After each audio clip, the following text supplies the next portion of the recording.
Welcome to the Purple Rock Survivor podcast. We're talking about episode, I don't even remember, let's call this 7 of Survivor 8? That's the one. Survivor Worlds Apart.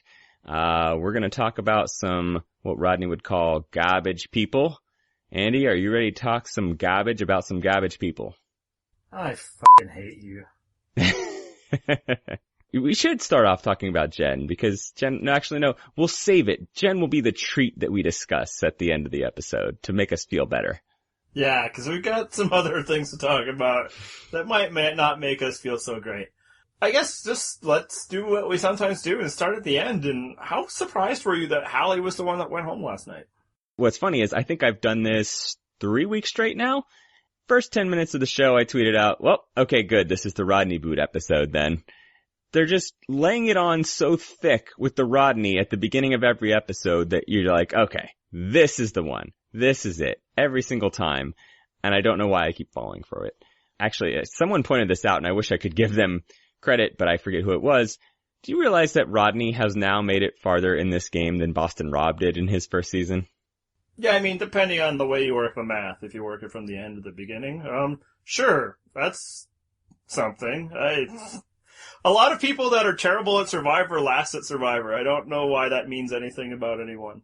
You realize that Philip made it longer than other people? He did say, though, that he's going to be the greatest Survivor ever from Boston, so he's off to a stellar start. Yeah, he just needs to come back a few more times.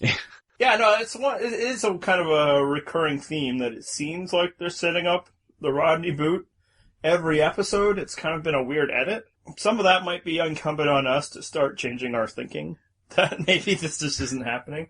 But just this episode alone, so yeah, maybe early on it felt like Rodney, but near the end, Rodney obviously wasn't a target. Did it feel like Hallie was a target? It felt like last week where, I mentioned this with Kelly last week, that she was very underexposed in her own boot episode, which is not something that generally happens. That's like your guarantee of airtime is when it's the episode that you go home. And we did get a little bit of her. She had a fantastic little sidebar at Final Tribal Council about America, but it did strike me as kind of surprising that we didn't see much of her. I guess maybe the attempt was to make it feel like a blindside, even though what's actually happening is just a lot closer to a pagonging. Yeah, like going into Tribal Council, they seemed to lay out a pretty clear story that people were going after Dan. Earlier in the episode, it looked like Shireen was a possible target, and at that point, they also did bring up Haley. Mm-hmm. But like, did you think that this was an episode about the comeuppance of Dan Foley? I mean, it felt that way, right? They were loading up on Dan so much that you just felt like, okay, well, this is what they do. They're going to paint him in a horrible light, and then he's going to go home, and you're going to get that nice sense of, he got his comeuppance. But they went all Game of Thrones on us. And, the justice that you want, it doesn't happen. That blindsided me more than Haley going home. Yeah, no, actually, there's the comp. I've been trying to figure it out. I was like, it makes you feel bad, like, when something happens on Breaking Bad, but no, it's Game of Thrones. Like, it was the Viper versus the Mountain or something. It's like, yeah, everything's going, what? Hey, spoiler alert, Andy. Well, if you haven't gotten to that part, those words don't even mean anything to you. Yeah, cause it's like, I'll say that going into the Final Tribal Council, everything felt like this was, Dan's comeuppance, as I was saying. The one thing that didn't sit quite right to me is I never felt like there was any reason why Tyler should flip, and we'll get into that in just a little bit. So it's kind of like, well, did they do enough? But the edit kept pushing the story of Dan as a terrible person so hard that it's like, well, I guess they did. They're just not... They want to have some level of suspense that was Dan, to the point where once I saw the other vote was for Haley, I said to my wife, well, I guess it's Dan, because they haven't shown Haley enough for it to be her. Right. Like, if the final tribal was Dan versus Shireen, then I could have been like, okay, this could go either way, because Shireen also got a lot of time, right? Right, yeah, that would have been convincing. But when it was Haley, it was like, no, okay, we're good. Alright, cool. Dan's gonna go home, as it started to feel like, and I think, for myself, and I think for a lot of people, they would have loved the episode then, And not just because, Dan's disgusting and he needs to go, and Haley seems pretty fun and she stays, but it felt like a satisfying conclusion to that hour, and that all the awfulness that we got of Dan stayed amusing. Like, when I was watching it in the moment, I mean, it was horrible, but it was also kind of like laughable. It's like, oh god, this guy is an idiot, and like everything he's saying to Shireen is about him. And that's what we're gonna find out. Ha ha! Yeah, he's the one who can't count because people are aligning against him. And it didn't happen. You're right. It was Game of Thrones. It was like, oh, sorry, your heroes die. Yes, and this show is not Game of Thrones, so at some point I better get that comeuppance, or I'm gonna be pissed, because Survivor, you do not play the same game as Game of Thrones. Yeah, so speaking of Dan talking to Shireen, though, I got the distinct vibe when he was saying, or when Shireen says to him, you don't understand my game, and then he says back to her, you're right, I don't, and all condescendingly. That felt like a conversation between Survivor's production staff and like 90% of the women who play this game. Because I don't think that most of the time the people who produce and edit this show necessarily understand the way women play this game. Other than the couple women who just flirt their way to the top. That's how it works, exactly. Right? So that's an easy edit for them to pull off. They understand that one. But anyway, back to Shireen though, and the conversation with Dan. I'm gonna try to set aside my love for Shireen, which is admittedly very difficult for me. Stay strong. What a fucking ass, right? Oh god, so bad. Like, I have not been on the Shireen bandwagon like you, and it's to the point now where I probably built a little bit of antipathy. But not on that scene at all. 100% like, bravo for you, Shireen, for just letting him bury himself. But god, like, we've been talking about it from the beginning about how awful Dan is. And it's like, oh god, Dan, stop danning it up. But this was a new low. Like, he is easily the most deplorable person out there. And this is a season with Rodney. I know. And I was just gonna bring that up too. My wife was actually like, why doesn't she get up and walk away? I'm like, because there's cameras right there, and she probably realizes this is gonna make the air. Like, this is gonna make the edit. Let everybody see what Dan is like. Yeah, and there's a lot of people trying to parse, like, what was Dan trying to do there? Like, what was he up for? And some people are like, well, maybe because he saw the cameras and he's, like, playing up for it. And certainly there's some of that. But I think when you get down to it, Dan probably legit thought he was being helpful to her and trying to win her over. Like, that's how Dan's mind works. That's Dan being nice. Like, he thought he was apologizing to Sierra a while back. Like, he has no clue. Which is why, like, you were so adamant earlier in the season that Shireen's, what I consider entertaining quirks, were bad Survivor play because, nobody liked them and it was driving people crazy. This is indisputably abysmal fucking Survivor play. Because who says, hey, you're a goddamn idiot who doesn't understand math, you should team up with me? What does he expect that outcome is gonna be? Is she gonna say, oh, you got me. I just now realized that 7 is larger than 4. So you seem like a smart guy and I'm gonna go under your furry ass wing. Yeah, I'm in. Yes, I think that's what he thinks. You seriously think that he thought like, oh, this is a convincing argument. At the end of this conversation, she's going to be like, you know what? I see the light now. You're right, Dan. I'm in. I think when he was done with that conversation and one of them got out of the water or whatever, he gave himself a mental high five. Did it again, Dan. Aced it. Just like he thought he totally nailed the Sierra apology. And like, yes, I think that he really thinks that this is him playing the game and working people over and all of that because he is awful. And yeah, if you're like, oh, see, Sierra, Shireen isn't so bad, look at Dan. It's like, I'm trying to hold her to a higher standard than f***ing Dan. And when I was watching it, it didn't make me so angry because I thought that we were getting here is look at this idiot run his mouth and then he will go. And I think, but if we look long game, I still think that's going to happen at some level, but it might not be the satisfying, revenge thing. It could just be him getting, raked over the coals at Final Tribal Council. Like, that's in play. Or it could be, Rodney Sub-Alliance turns on him or something. Like, I don't know if Shireen's going to get the revenge. If they set it up then it will be even more satisfying at that point. His comeuppance will come. This won't be Game of Thrones because the jury system at the end. Right. if this wasn't like an edited show, like if it was live like Big Brother, we couldn't put anybody at 0% other than Dan, because anybody who went with Dan could win.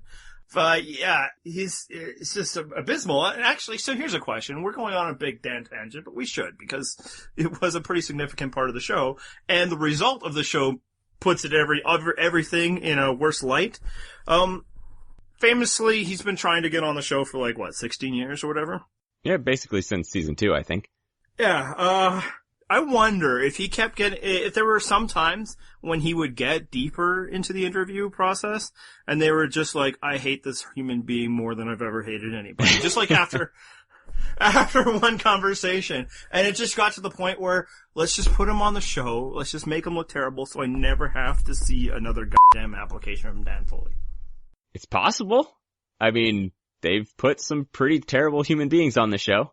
And if things don't work out for him, then maybe it all works out, right? Like, there might not be a more satisfying moment for us this season than when Dan Foley gets his comeuppance. It was just incredibly frustrating that it didn't happen last night. And to bring this conversation back to the beginning, is that a flaw of the editing? Because I think the general consensus from the people that we, talk Survivor with, the people who read Survivor, is they were kind of pissed after last night. And is it because Dan won, or is it because the edit, strung them on? So we talked about the conversation they have. We didn't talk about Dan's confessional right after, which Emma even pointed this out. A confessional is not something that happens in the moment.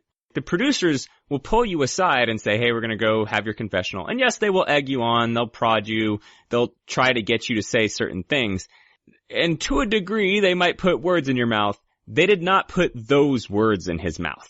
They did not say, hey, f*** up Shireen's name and call her Shanini. And then, talk about beating her and slapping her, because that will be hilarious. Those words came from him. It was infuriating to watch because, again, he had time to think about this before he went to give this confessional. He could have calmed down. I mean, he didn't even seem all that upset anyway. But, he could have thought about what he wanted to say.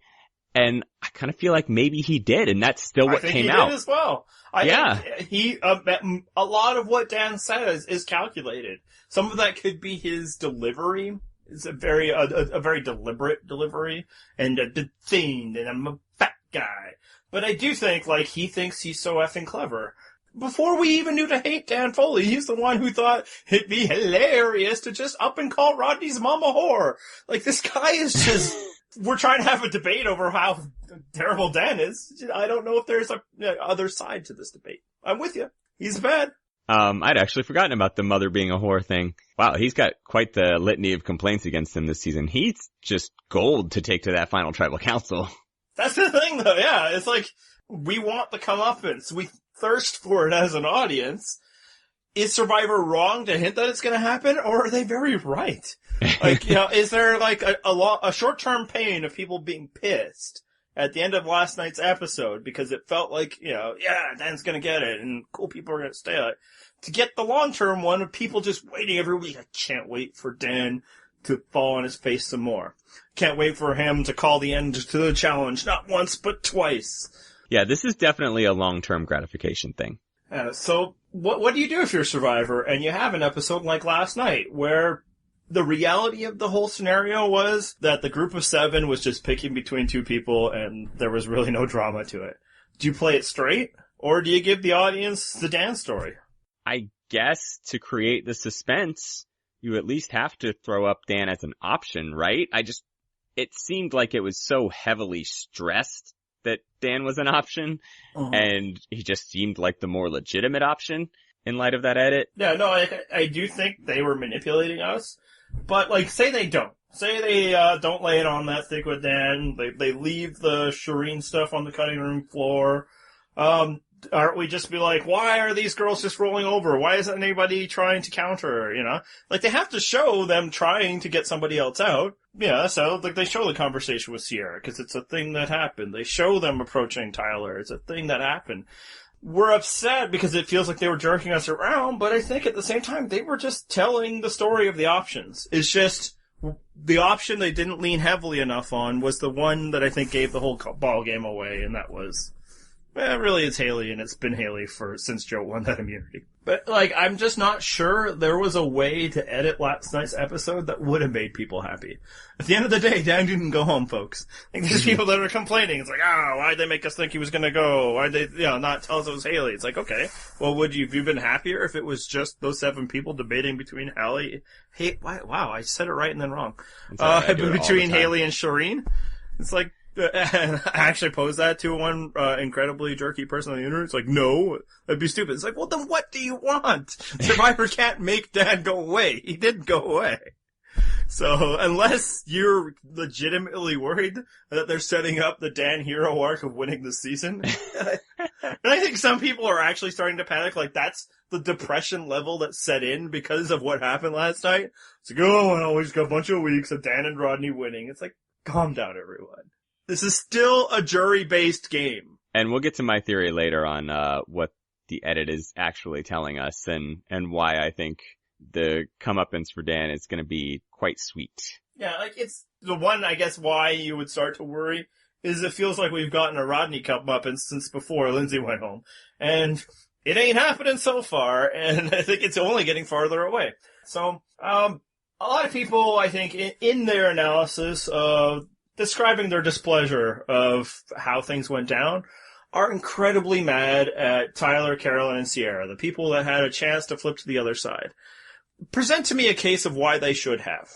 I would, except that there really isn't one. And I get, like, listen, I wanted that outcome too. I wanted it so bad too, but yeah. From a gameplay perspective, though, there's no reason for them to flip. Now, next week might be a good time to flip. Shireen's argument that blue collar alliance needs to be broken up. That's true, but it's a matter of timing. And I think actually Tyler, when he called her out on, what's going to happen after this Dan vote, I don't think she had a solid answer for him. And I think they kind of both knew, like, it would be nice to get out Dan, but now's not the time. Sorry. Yeah, and that's kind of my point where it's like, I've yet to see why this isn't a good thing for Tyler. Like, if you were approaching somebody on the other side, and it's like, we gotta get this guy who you are somewhat aligned to out because 5 people that will be on the jury really hate him. Like, is that a solid argument to make? Yeah, exactly. If you're trying to sell the benefits to Tyler, you're not selling him the benefits that he wants to hear. Yeah, and then, but they could sweeten the pot. It's like, but come on over and you could, help Joe win the game. That'd be another positive. I mean, sure.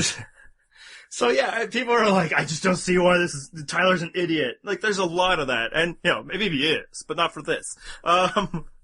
Just anger. It's like, well, no, we all just want that side to lose. That side including Tyler. Like, I don't think there was a single person arguing that Tyler made a bad move that actually has Tyler's best interest at heart. Yeah, like, I dislike Tyler, and I'll admit that was the right move to not flip. Yeah, and then for Sierra, who's the other person the episode posited, obviously Carolyn comes with Tyler.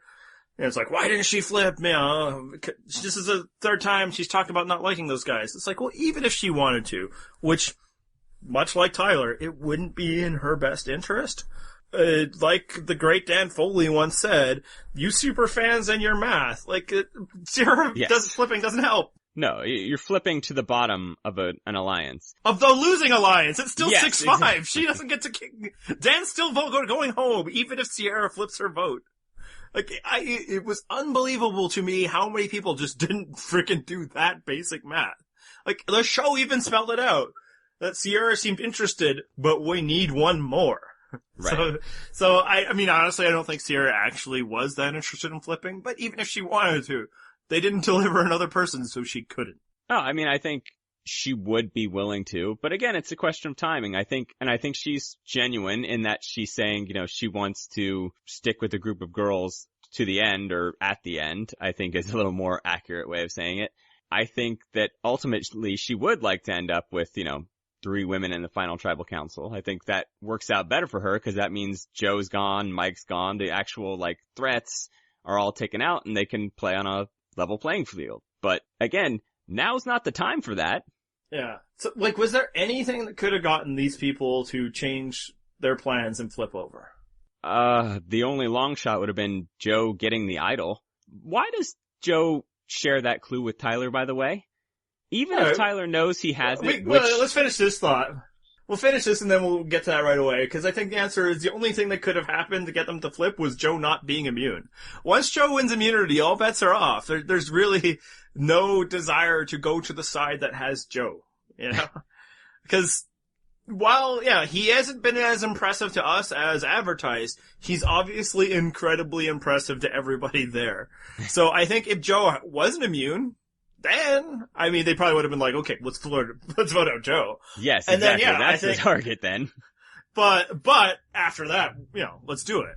And, I mean, Haley actually said as much in her exit interview. They were ready to vote out Joe. Like, Haley and Jen were upset that he won immunity. Everybody wants Joe gone. But he didn't. So then it's like, well, geez, I'd really like to align with you guys, but you don't have another target for me. Dan isn't a target for me. It's a target for you.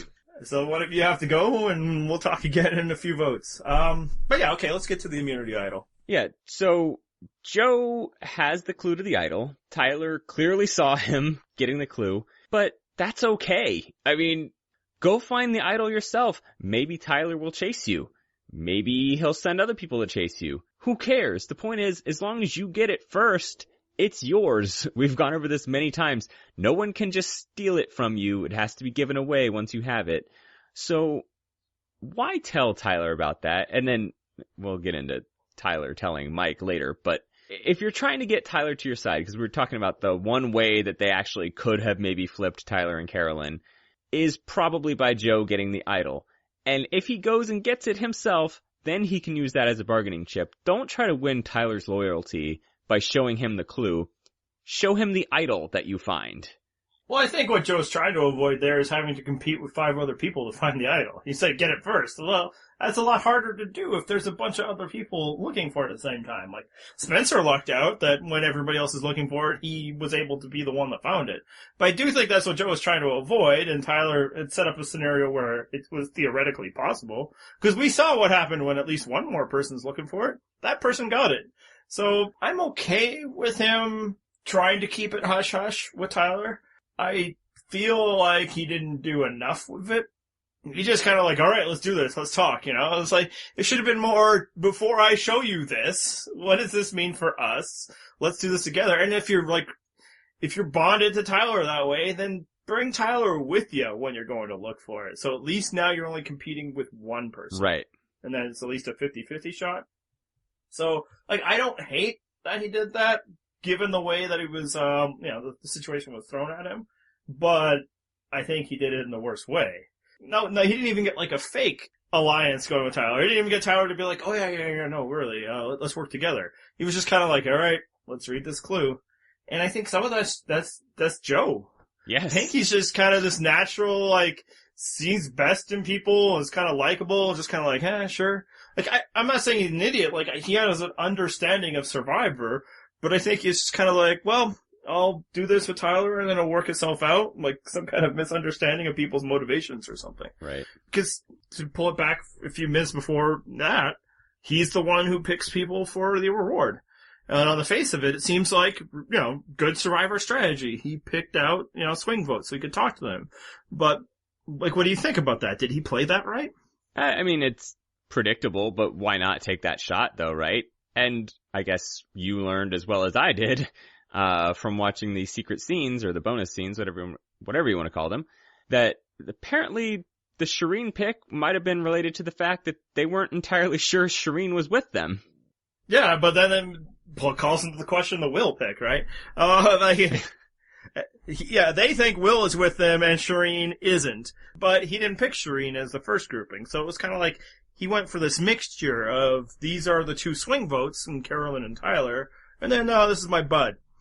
And also from the secret scenes and bonus videos, that did not sit well with Jen. Few things do though, Andy. Yeah, that's true. And you can think, well, it's like, alright, I'll smooth that over later. If you're picking one person, hey Tyler, that's a great pick. And that's just one person, you have some time, but like he had 3 to play with. He could have maybe done a mix of, a better, more useful ally than Will. Because he didn't think he was trying to win Will back. They didn't think they lost Will. Right, you bring someone that can help you make the case, yeah. Yes. It's like, okay, how about us 4, So, like, I was saying it should be Haley. Because again, I don't know if I'd bring the ball of hate that is Jen. It's like you and Haley could work, and have some, good, rational adult conversations with Tyler and Carolyn. I actually felt like when Jeff, okay, one more for a nice even number, and where I'm from, 5 is an odd number, right? Well, he said a nice round number, and I guess, well, there is a round part of a 5, so that's how it counts as a round. I know, in our, culture, we also vary 5 and 10s, but it's kind of like, well, it's not quite that. I think Jeff did that because it's like, all right, I see what you're doing here. That was too easy. Let's make a really hard decision. We want you guys to make hard decisions. Right. I actually think Shireen was the wrong call. I'm not sure Joe had enough information on that, but I think by bringing Shireen over, conversation with Mama C stopped. Yeah, I don't know how successful it would have been anyway. I don't know. Yeah, I'm talking maybe it went from a 6% chance to a 2% chance, but maybe with a Haley there, you would have a more inviting atmosphere, and you also have the option of okay, well, let's form the sub-alliance, and we'll toss Shireen to the side if that's what you want. We'll toss Jen to the side, So yeah, if we're talking about what could have been time, the reward challenge probably could have been played a little better, but I think he took a shot at it. I didn't mind it. It just shows that, often winning rewards is a sucker's gambit no matter what you do.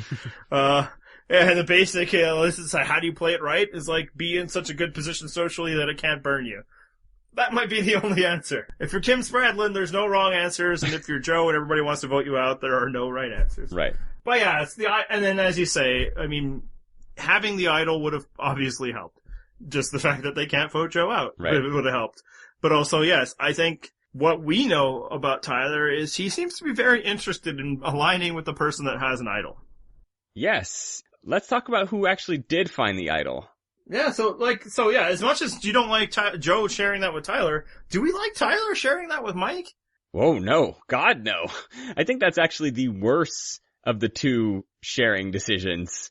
Yeah, at least Tyler already has some info. Now, Mike has some in the sense that, he saw them walk over, but you don't need to give it to them all. Right. Even if you want to give him something. You can give him a little bit, but you don't, he gave him the whole clue.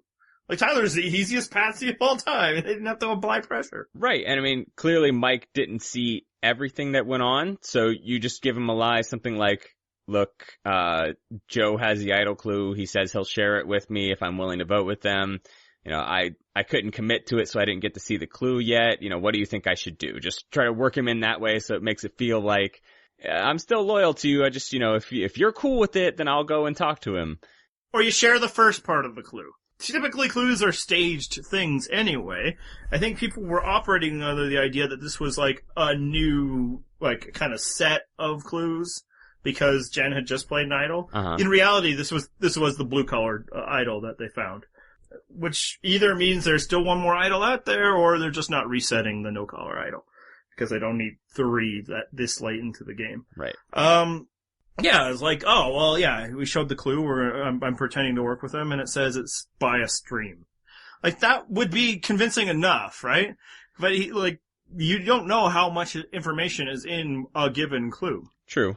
You don't have to pull, Panama guy? No. Guatemala. Judd. It's definitely on the ground. 100% definitely on the ground. But you don't need to share everything because, immediately, if Joe is the guy you least want to find the idol, Mike is second.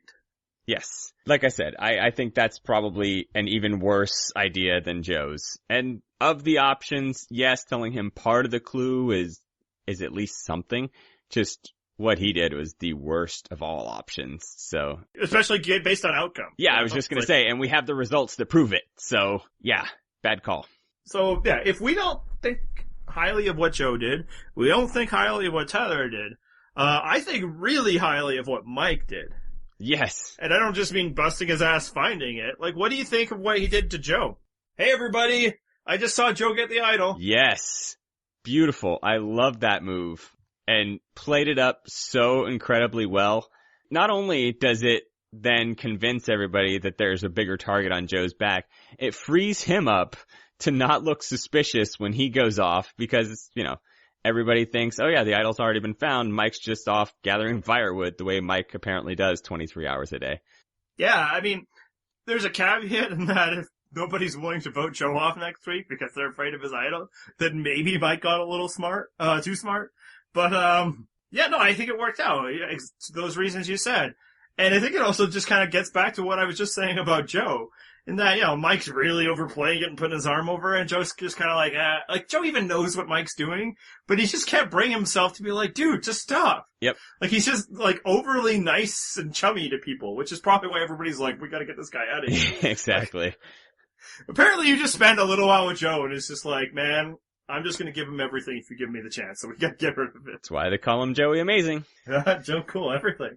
Like, whether it's successful or not, and it was successful in exactly as you say, the smokescreen for Mike to spend what seemed to be considerable time finding an idol. It shows that Mike is an active thinker, an active player in this game. And, like, we've enjoyed Mike since the very beginning. Since his previews and his interviews. I think there was a little bit of consternation during the episode where, him and Rodney are fighting over chores. Largely because nothing really happened that episode. Right. But have we been giving him enough credit? Like, maybe it's because, we have greater affection for other players. Like, Jen's amazing. Joe could do much. Shireen is the goddess. But Mike's been really good at this stuff so far, hasn't he? Yeah, I think we've been giving him enough credit because I think both of us have kind of hinted through the past several weeks, like, Mike's in a really good spot.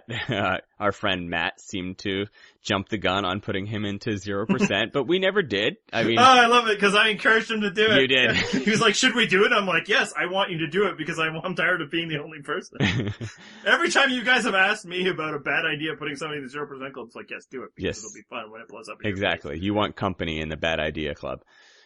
But yeah, I mean, we've been saying all along, Mike's playing a good game. He has a chance to win, and actually, I think there's a very small group that does have a chance to win. We should probably discuss that group at some point. Spoiler, we will in a couple minutes. Yeah. I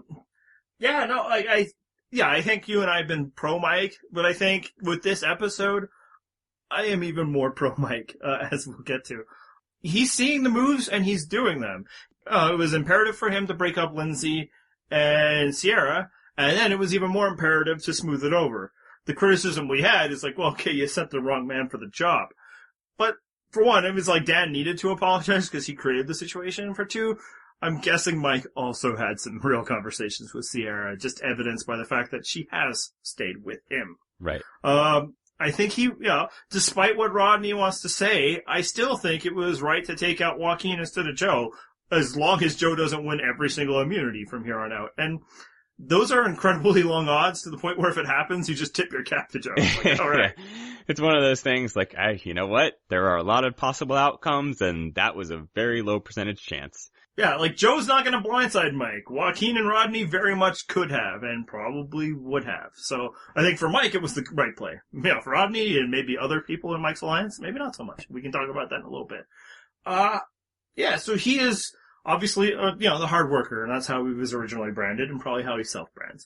He is, a decent physical threat. He hasn't won any competitions, but he hasn't embarrassed himself, and maybe Joe's gonna win them all, so what can you do?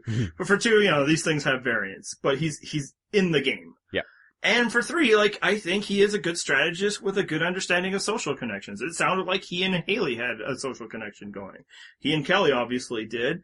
I think he is somebody that everybody wants to work with.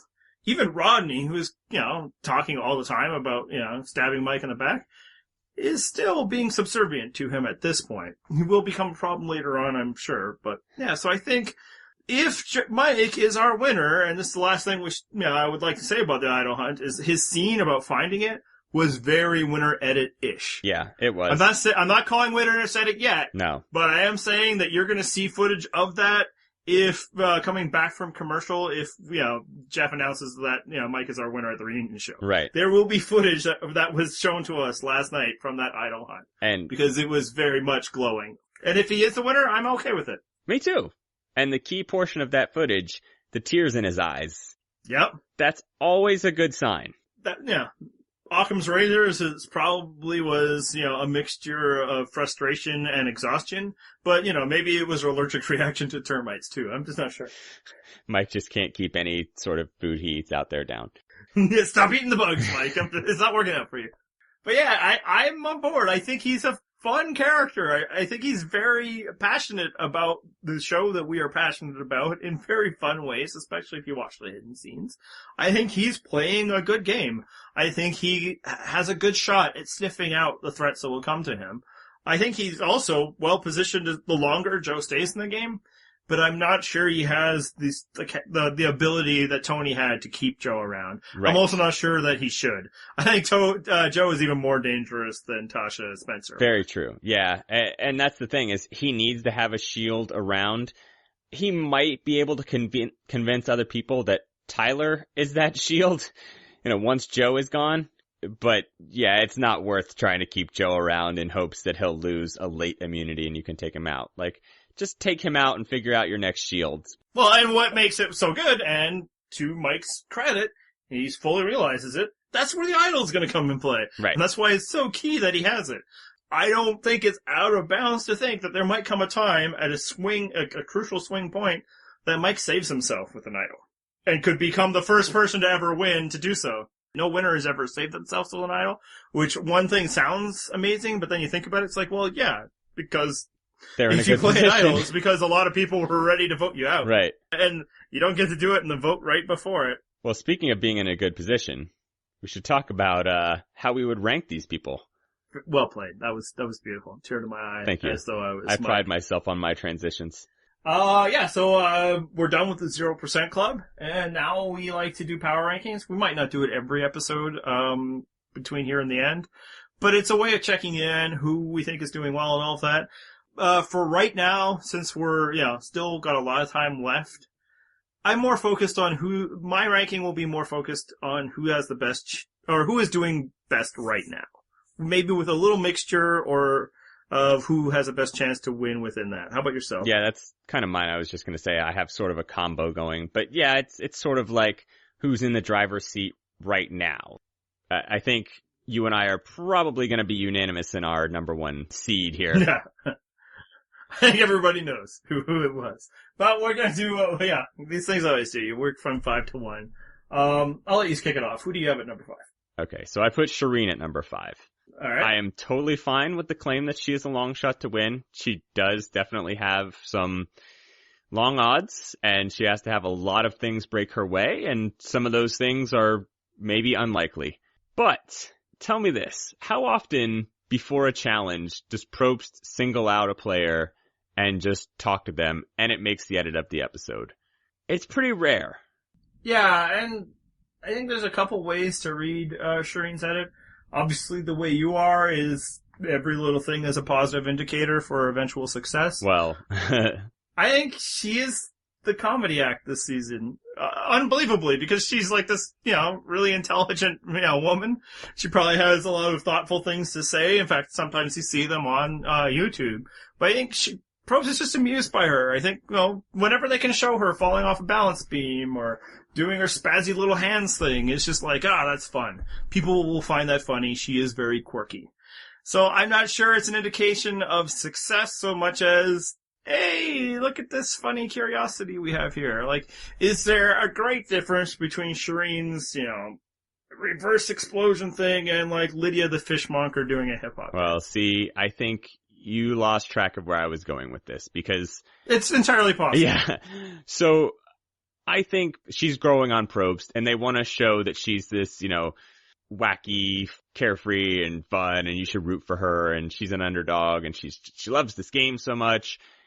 And I think part of that is the edit is building her up to make her sympathetic because she is the sympathetic side to Dan's asshole side. And when that conflict comes to a head, you want to have a vested interest in rooting for Shireen to take Dan down. And I think that's going to happen at some point. And I'll say right now, I hope so. Yes, I do too. No matter my other feelings of annoyance over you or whatever. Yeah, no, that would be incredibly satisfying. I will say that I'm not sure Dan doesn't give them 5 other people to become underdogs to cheer for. Like, they could easily remind us of how awful he was to Sierra. I bet now that, they've won a vote over the other side, he's gonna be really awful to Jen next week, which is why the previews are gonna make it look like she's quitting, and let's just put a stop to that right now. That ain't happening, people. No, not happening. They have, given her way too much shine for her to eventually be a quitter. Yes. But yeah, look, that's certainly a possibility. I just, when you combine that with, they have to show her screwing up the zip line. Whenever, she makes a mistake, it's just haha, it'll be funny. Look at Shireen do something funny. And is it because, they're building her to be more sympathetic? Or is it, part of the kind of self-hatred of Survivor of, let's make this nerd look funny, especially because they like Survivor so much? No, I mean, yes, it's a good guess because they do like to do that. But I think in this instance, the reason why I have her at 5 is just because it doesn't seem like that's an edit that you'd give to the winner. She's going to look like the sympathetic character and she's going to make it far, but she's not going to win. I think odds are extremely high that she'll come back at some point, just based on how much airtime she's getting. I mean, she definitely is getting a fair amount of the edit. Strategically, she hasn't been like a linchpin, but they show her so much, and part of it is that she's very entertaining, but they're trying to make you sympathetic for her for the moment when she finally takes out Dan, and that might be as far as she gets. She might go right after that. We shall see, and I would actually put out a fist bump if that happens. All right. My number 5, I have Joe. And it's a little complicated, and that's the mixture of best spot in the game and best spot to win.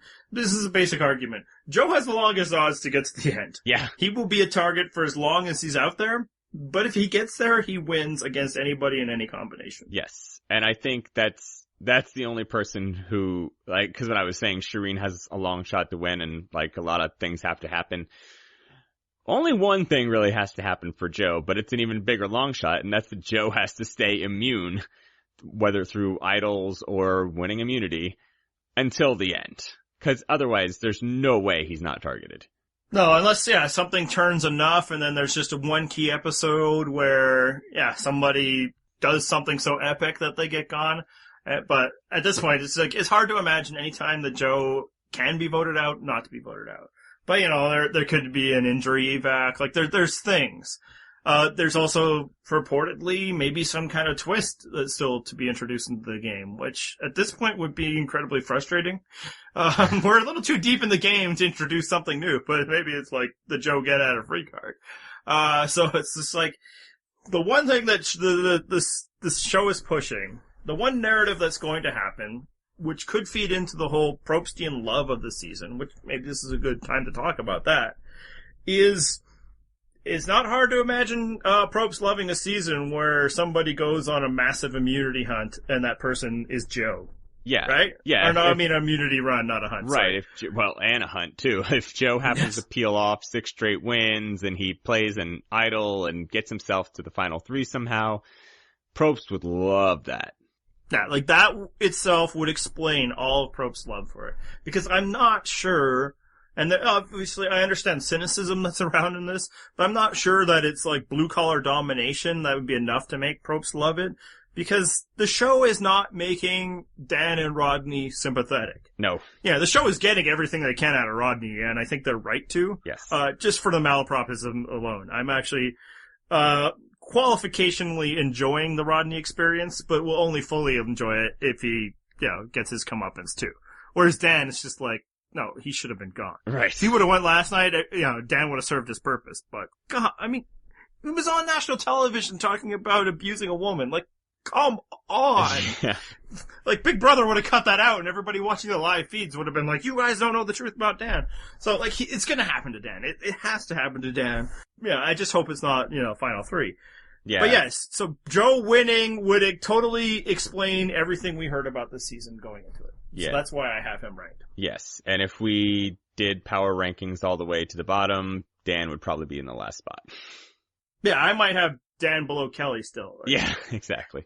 So I had Joe number 3, just really long odds, but I'm partly basing this on edit, and the person I had at number 4 just, I don't know. It's hard to make a case for him. So I have Tyler number 4.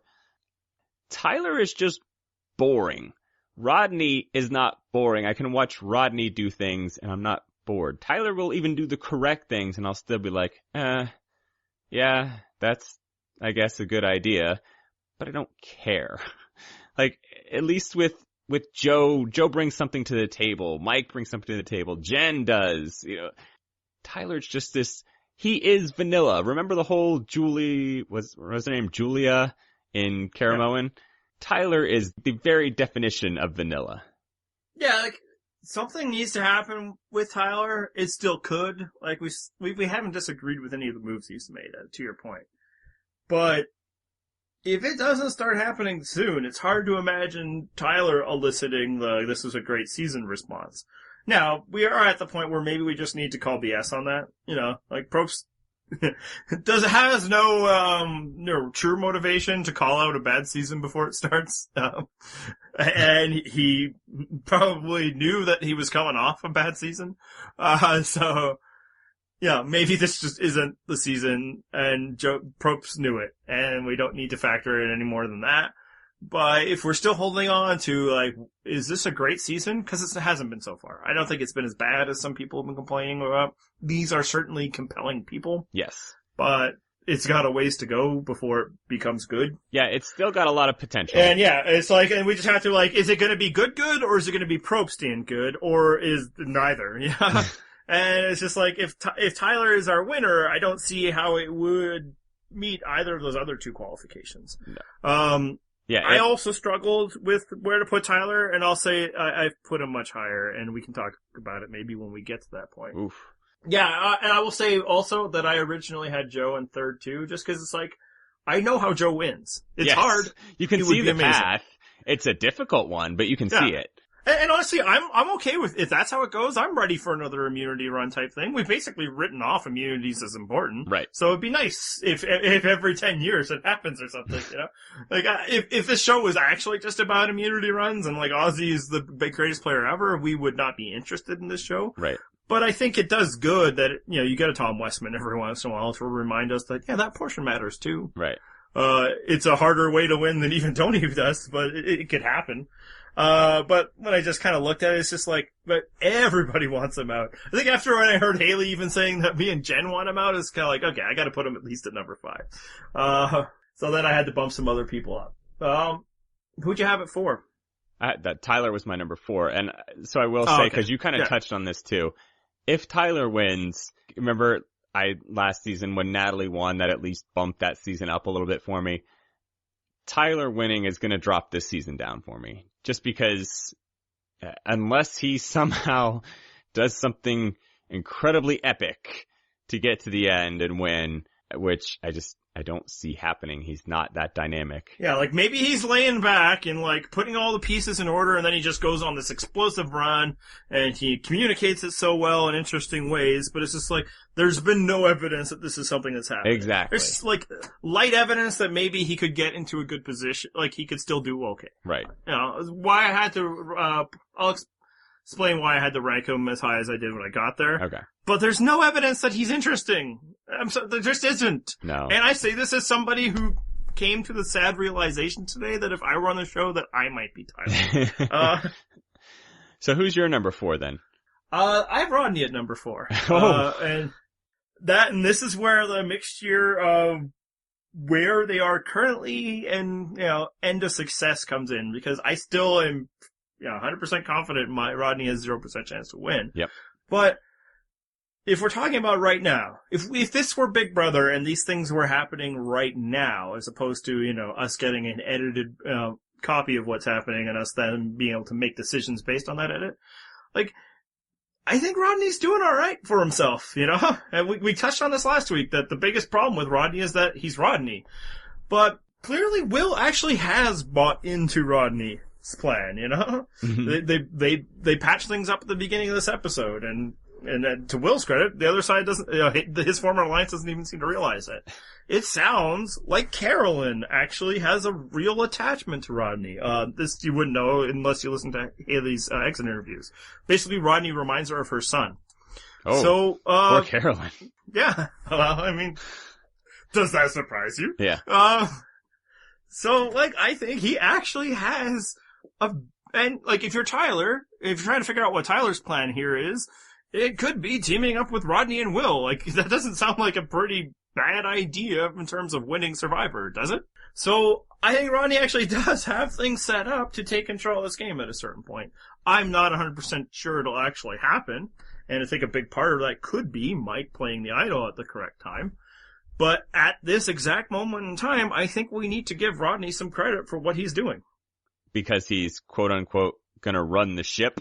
Something like that. Like, I don't think it's gonna happen, but because I think Rodney will screw it up, or better players will outmaneuver him. Like, yeah, so in terms of predictive, I don't think it's gonna work out for Rodney. And then even further, I don't see a jury ever rewarding Rodney. But at this precise moment in time, who has the bigger collection of allies? I think it's Rodney. I guess it sort of depends how you define allies, but alright, so I already gave you my number 3, which was Joe. Do you want to give me your number 3 then? Yeah, so, I have Carolyn at number 3 and I don't feel good about it. Jeez. But it's kind of that same thing. It's like, if you think, at this exact point in time, it looks like, that group of 7 is in charge, right? They voted out Haley, yeah. Haley, Jen, Shireen were able to make 0 inroads on the other side. Joe is just basically, yeah, as we discussed, he needs to win or he's gone. So then you look at the other side and it's like, well, who among them actually, cause Dan is horrible. Yes. And Russell Hantz has a better chance of winning Survivor than Dan Foley does. We don't think Rodney can win because he's Rodney. I don't think Sierra can win because she's invisible. Yeah, no, everybody knows. We both have Mike at number 1. Yes.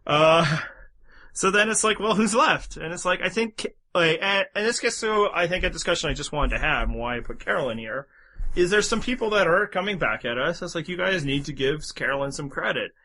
And my point is, I think she's playing Survivor alright. She still has that idol in her hands.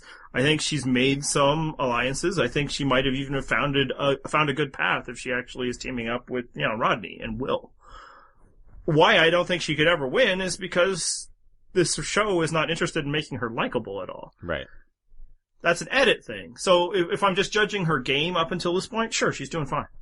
I just don't think it's going to work out for her. Right. She's made some mistakes. She's also made some good moves. And really, when we said she has no chance of winning, it's because of her edit, not necessarily her place in the game. So I still think you have her too high.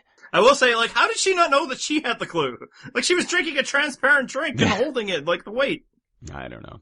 All right. So number 2, I'm kind of shocked that you didn't have her on your list at all. I still say Jen. I think Jen will be able to fly under the radar. I don't think once they get rid of Joe, there's no longer going to be any interest in getting rid of no-collar people. It's going to all turn towards blue-collar. And so Jen's going to have just episode after episode of being completely safe. So Jen, difficult path to the end, sure, but I think she's got a shot at it, partly because she's going to get, assuming that Joe goes at some point soon, she's going to get a free ride for quite a while. Yeah, I think the biggest thing Jen needs is Joe to leave early. Yes. Yesterday.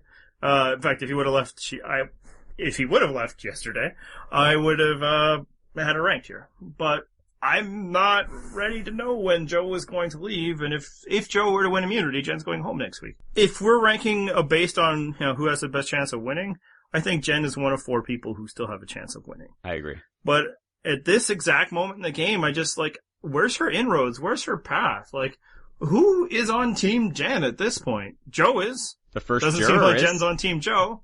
Sorry, who? The first juror is.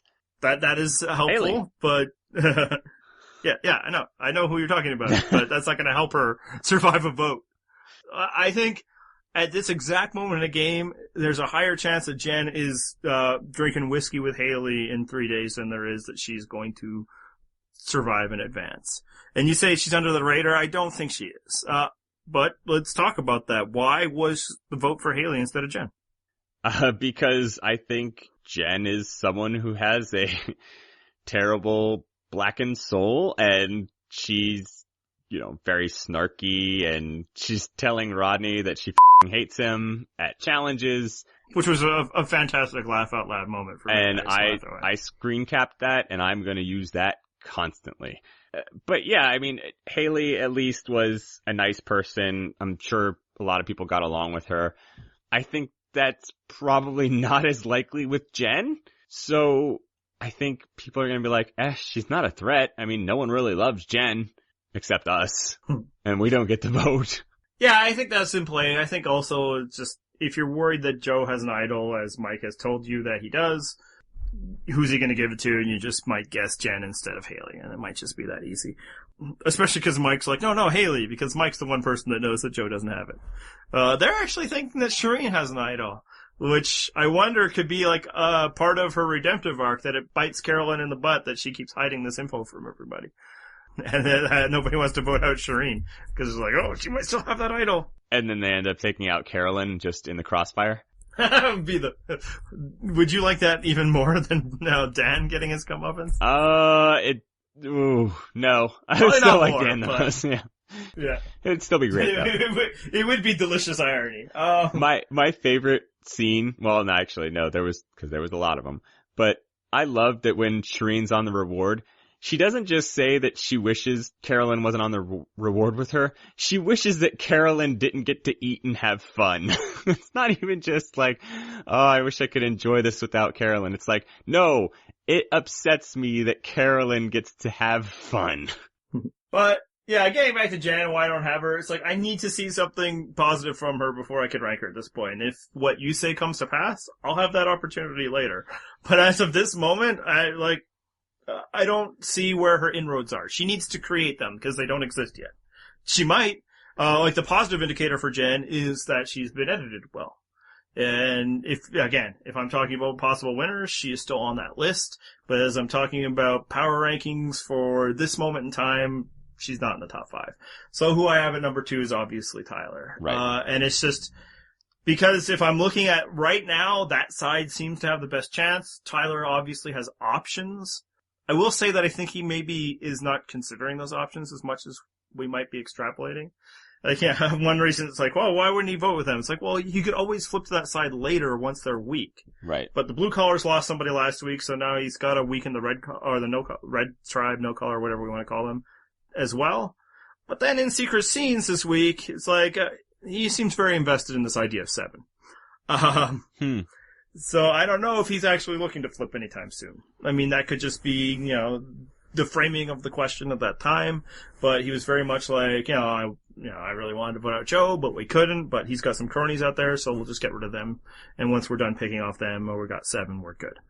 So it could be that's what his thinking is. And if that comes to pass, then amongst those 7, Tyler is the next best likely candidate to win after Mike. Yeah, I would advise you to not put too much credence in those secret scenes because, again, how solid was Will? Well, with Tyler, that's all we got. Like, he's an enigma otherwise that people are just assigning qualities to. So if we're trying to figure out what's Tyler thinking, it could be something as simple as, I'm gonna align with Carolyn, Rodney, and Will. But again, you were the one that saw secret scenes and was like, yes, Will, he is 100% no collar. He is sticking with them because of those secret scenes. But that was interpretation. That was me saying, oh, Will really likes these people, so he's sticking with them. Tyler literally said, I'm going to vote those people out, naming them Jen, Joe, Shireen, and then 7. Like, those words, I'm not extrapolating anything. That's what he said.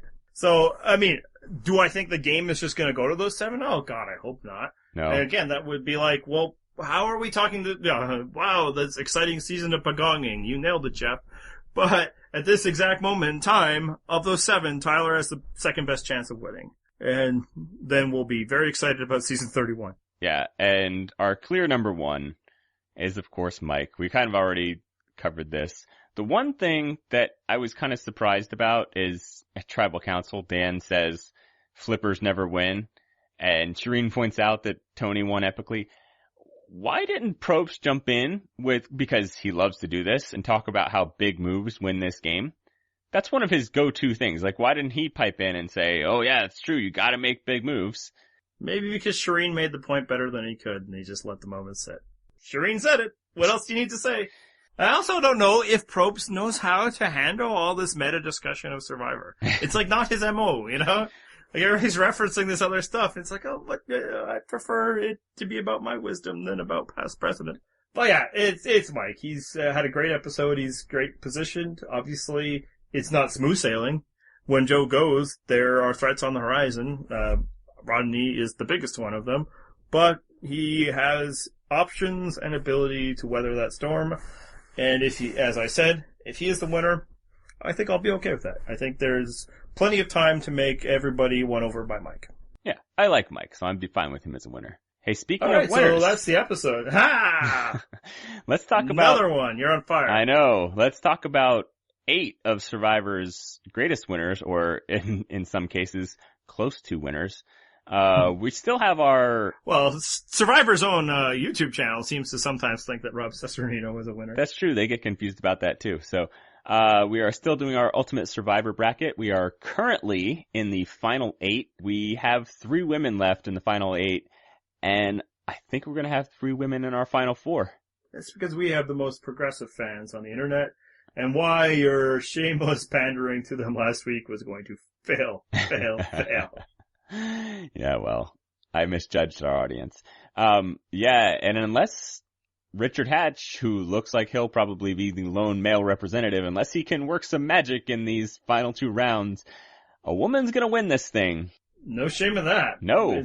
How does Sandra ever lose Survivor? We've never seen it happen, so it could not happen here. That's true. Yeah, so the matchups we have going on is Richard Hatch versus Rob Cesternino in the old school bracket.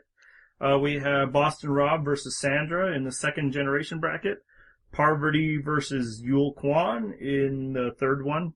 That title, it's kind of embarrassing. And in the new school bracket, we have Kim and Tony. Any of these matchups particularly stand out? What was the hardest one for you? Kim and Tony. And which way did you go? I don't think I even voted yet. It was too tough. I mean, they both played the perfect game for them. I mean, if you're ranking them head to head, like, what could either of them have done better? Yeah, and I think there's still some people out there. It's like, oh, well, Tony this, Tony this. Like, admit that you were wrong, people. You know, like, I get that while we were watching, it was like, ooh, that was kind of risky. Ooh, I don't know about that. But it's like, yeah, that's his game. Yes. And that's what worked for him. That he was pushing, and nobody else was pushing. You know, it worked for him. He assumed risk because he was willing to work that way. And at no actual point was he genuinely in danger. It just felt like he should be. Well, until final 3. Actually, there's one point. Yeah. Yeah, final 3. That happens. Like, final 3 is one of the biggest, or final 4, depending on the makeup of the finals, is often the biggest crapshoot in Survivor. Right. There's been many a person that's been, you know, a great player that's been eliminated at that spot. And I think it's to his credit that he wasn't, because, God, he should have been. Right. And he worked, like a speed bag and got himself there. So yeah, we might be more comfortable with Kim's game. It might be some things we can more talk about. But Tony is never going to be able to play a Kim game. And not just because he's this huge brash persona. Big guys don't get to fly under the radar. No. So if that's off there, then fly over the radar. And I think everybody just treated him like the rabbit in, cycling or long distance running. Like, oh yeah, we'll let Tony be our shield and he'll be the disruptive force and we'll make friends and win over things. And all of a sudden, no, he's actually just running things and you guys are all watching him. Yep. Kim can't play that way. It would be foolish for her. Her game is to make these wonderful social connections and just know everything that's happening because everybody entrusts her so implicitly. Right. They're two radically different games. It's like comparing apples and oranges, but neither is better and neither is worse. I voted for Tony because, well, I love Kim, and if she wins, and I think she will, great. I have no problem with that. But more I think about it, Tony's probably the most entertaining winner of all time. And that's my tiebreaker. It's like, they're both awesome at playing Survivor, so I got more enjoyment out of watching Tony do so. Yeah, I think Tony brought an element that I think you can go back and check our podcasts. We certainly didn't see coming. Something that we hadn't seen before and weren't expecting to see.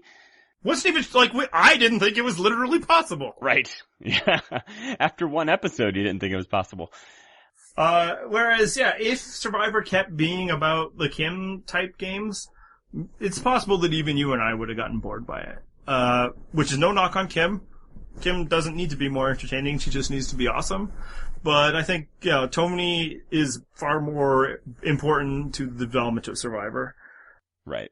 And then I have one more thing I just want to comment about. So, Boston Rob's getting his ass kicked. Yep, he's doing yeah, even if Russell Hance's legions just come and start flooding our ballot, he's never going to win. I'm okay with that. I never thought he would. And also, I'm never going to be like, oh, damn, Sandra won. You know? Yeah. I'm not going to rally the anti-Sandra argument. Just the one thing I just wanted to point out, is just, there's a lot of people amongst Survivor fans, you and I talk about this a lot, or you listen to me talk about this a lot, that, you know, people, internet fans especially, and this isn't restricted to Survivor, this is any kind of grouping, once you get a bunch of hardcore fans together, people just like being contrarian, and they think they're being very original thinkers for being Boston Rob, being anti-Boston Rob, and I just want to say, it's like, is there anything more basic than being opposed to the arrogant East Coaster? Like, isn't that like what all middle America was? Yeah. So it's like, yes, you're incredibly original thinkers that you, don't like Boston Rob. You only have that in common with everybody who wanted Rupert to win All-Stars and Matt to win Redemption Island. So just throwing some shade back, cause, I'm also an arrogant person, just not from the East Coast. Or, America. So, that Ultimate Survivor bracket that we were talking about can be found at purplerockpodcast.wordpress.com. You've got, depending on when you're listening to this, maybe a couple days left. Or if you're one of those people that listens on Monday, oops, you missed that round and you're on to the final four. So check out purplerockpodcast.wordpress.com and vote in that round instead. Alright, now for the first part of the show that we're terrible at. Who's going home next week, John? Joe, let's roll it over. Yeah. We'll just keep predicting it's gonna happen or it's not. Yeah, this Jen quit thing, we hit on it earlier. That's a total smokescreen. No way Jen quits.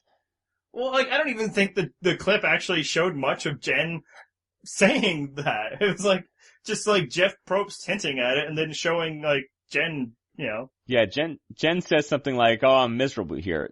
Jen's probably miserable there all the time. I bet she says that daily.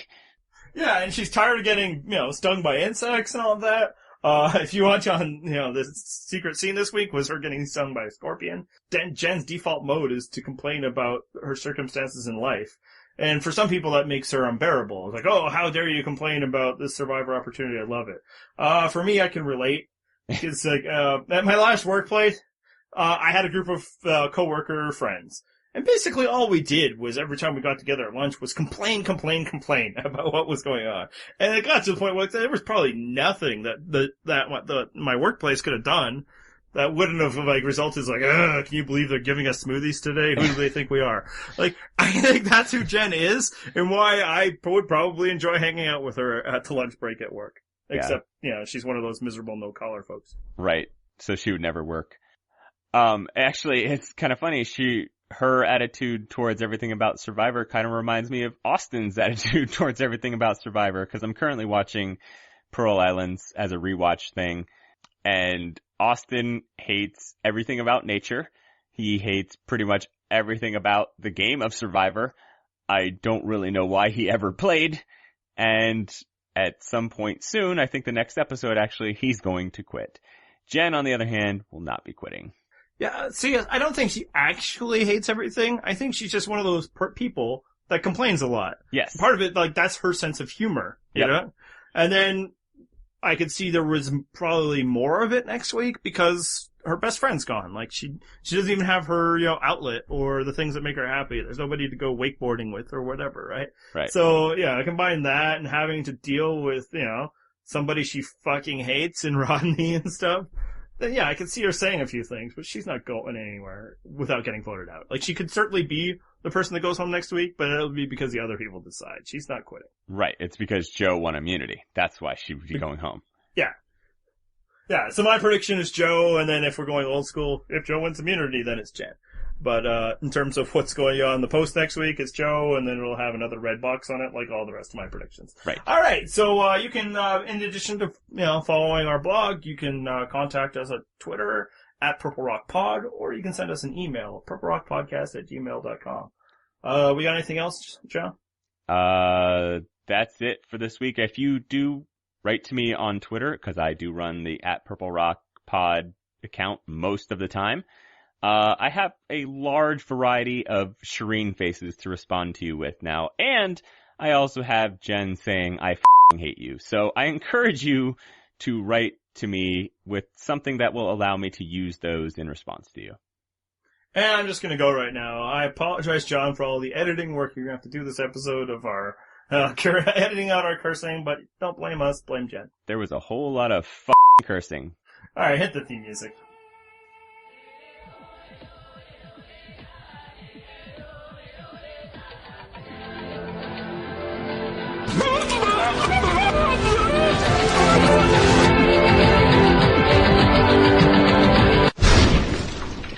That's what it's like when a woman wants a baby.